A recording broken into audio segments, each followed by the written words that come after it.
Let us understand the differences between the IOFI and the IFRS relating to accounting standards.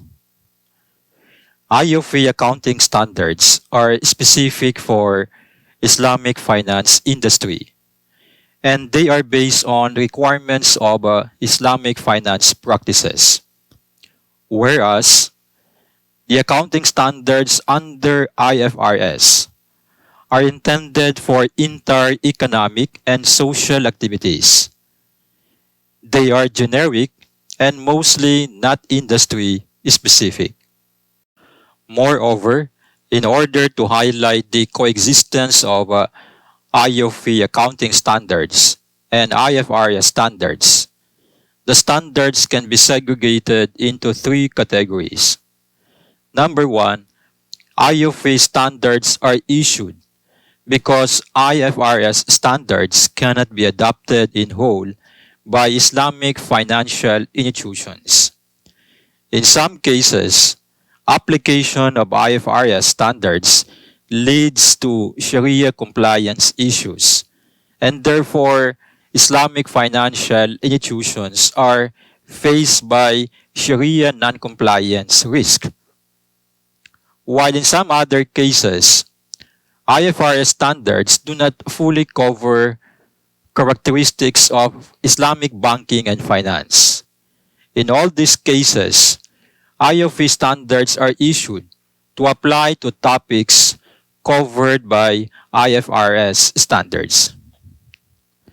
An example of this is the IOFI's Financial Accounting Standard Number 1 relating to general presentation and disclosure in financial statements of Islamic financial institutions, and also accounting standards with respect to cash flow and revenues.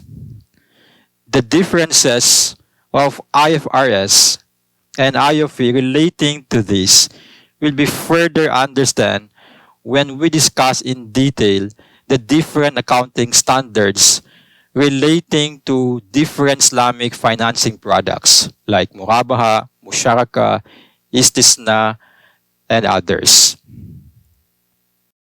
Number two, there are IOFI standards issued for specific Islamic banking and finance practices that are not covered by IFRS standards. Some financial transactions and practices are unique to Islamic banking and finance. In these cases, IOFI standards are issued to apply to topics not covered by IFRS standards. A very good example of this are IOFI Financial Accounting Standards number 2 and number 3 with respect to murabaha and murabaha to the purchase orderer, as well as salam and parallel salam, respectively.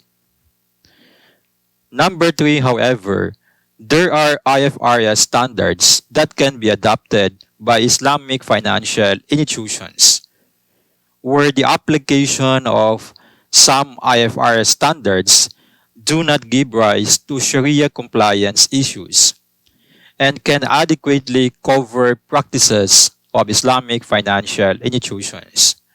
In these cases, IOFI does not issue equivalent standards. Instead, Islamic financial institutions are allowed to follow the relevant IFRS standards.